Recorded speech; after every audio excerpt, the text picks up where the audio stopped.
YouTube, it's Erin, and I am the Handbag Housewife, and I'm back again with another video. Today's video is going to be a unbagging video. Yes, you heard that right. I'm gonna cry. Oh my Lord and Savior, please help me. This is a bag in a bag. Bags should not be put in bags. I'm telling you, people.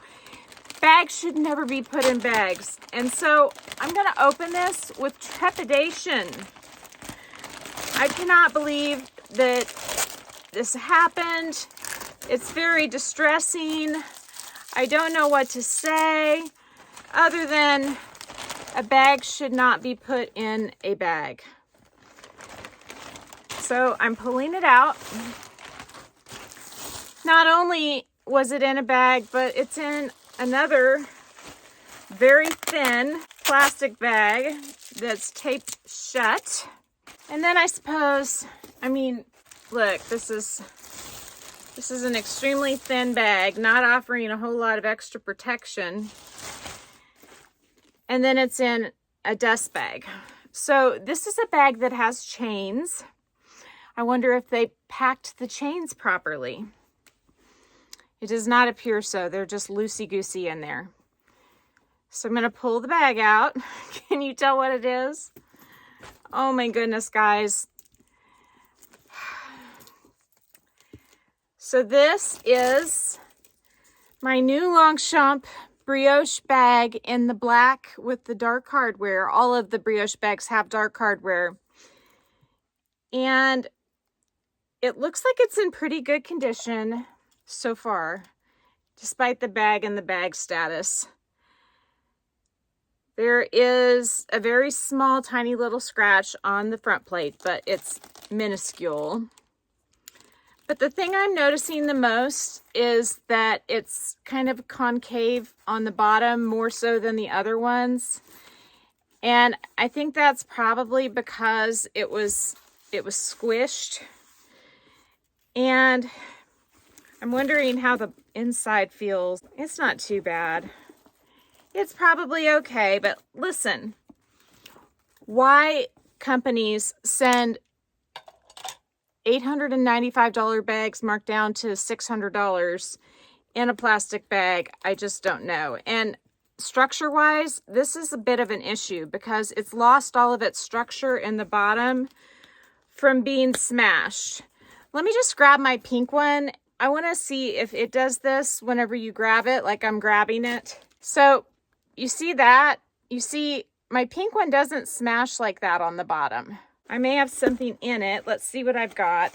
Yes, I've got some tissue paper. Let's see if I take the tissue paper. Does it still smash like that?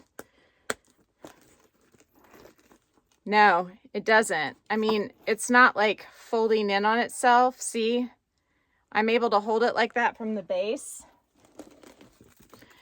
And when I try to hold this one from the base, it just collapses. It's because the cardboard or whatever it is in there is just totally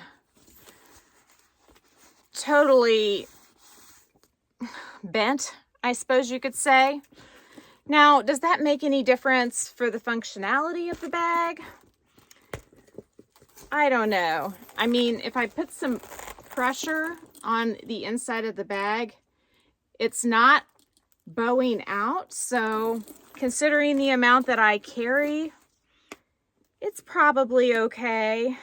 But I'm not happy that it's doing that. I mean, this bag wasn't cheap. That really stinks that it's doing that. You can see this one here. It curves in just a little, but it's pretty firm. It's not all floppy like that. I have my green one as part of my outfit of the day again, and you can see I'm wearing plaid with a little bit of green in it, and it's not the exact same color of green, but I feel like it goes really well. I have a organizer from Green Tag Inserts in this bag, and it's not the one that goes, but it's for an Alma BB, and those are white at the bottom, so I figured that would be good. But let's just see, does this one do that? This one does that just a little bit more than the pink one. I still have some weight in there I need to take out because I've got my two card cases And then I've got some money and paper in the back. So if I have it empty, just like the black one, what does this one do? I guess it's very similar. So maybe that's just a natural feature of these bags as they get a little bit soft at the base.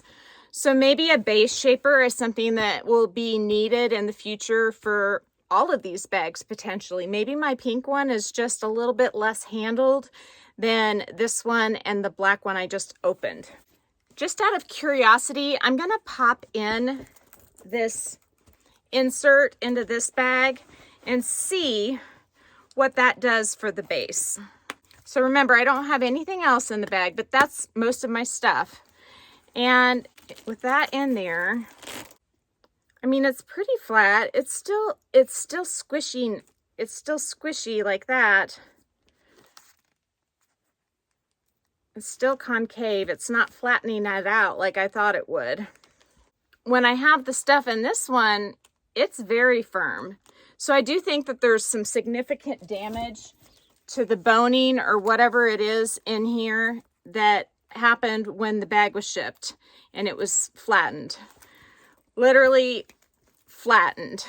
And that's sad because a beautiful bag like this shouldn't be flattened in a plastic bag because no care was taken when packing it.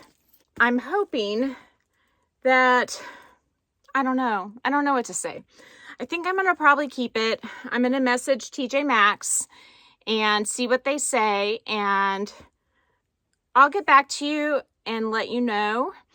But for now, I'm tending towards keeping it, but I'm not 100% because I feel like this is only going to get worse over time, and I may end up having it droop the other way, droop out, and it's not going to look very good if it's drooping out. Now again, I could do a base shaper. That would potentially fix the problem, but I guess I would just have to make my own base shaper. I haven't seen any for this bag. I could potentially work with M Boutique again, M Boutique Australia, and give them the measurements and then have them custom make a base shaper for me. So that is a potential option. But I have to say, I'm so disappointed. I did order another one of these today. I can't believe it. But you know what? I hit 3,000 subscribers today, guys. That's so awesome. Thank you so much. I am super pumped. And I can't wait to send some prizes to everybody out there. Well, I can't send surprises to all 3,000 of you, but I can't wait to give all of you the opportunity to win a handbag. And the way I'm going to do it is a little different than I was originally thinking. I'm going to do a video where I show the 3 handbags that I'm going to give away. And then in that video, I am going to ask you to comment down in the comment section, 3,000 with 3 exclamation points. And then I'm going to say, please comment with that what handbag I may have inspired you to buy or consider and why. And I'm going to let my son read those comments for me. And from that, he's going to pick number 1, number 2, and number 3. And I will contact you in that order. I will probably just reply to your comment and tell you to contact me. And then we'll talk about which prize you want in the order that you were selected as the winner. My son has done all of my winner selections on giveaways thus far. And I feel like it's fun just to kind of continue that trend. He doesn't know any of you personally, but I think he'll appreciate reading the comments. And I told him about that idea and he really got a kick out of it. So that's how I'm going to do it. I will do the video in the next week or so, and then I will get the prizes sent out to you all ASAP. I hope you've enjoyed this somewhat lackluster video. If you did, please give it a big thumbs up. If you haven't subscribed to my channel yet, what are you waiting for? Do it and ring the notification bell so that you are notified of future exciting content such as this. Also, go find me on Instagram. The name there's the same. It's the @ then the handbag housewife, all lowercase in the search bar. You can DM me on Instagram or you can email me at thehandbaghousewife@gmail.com.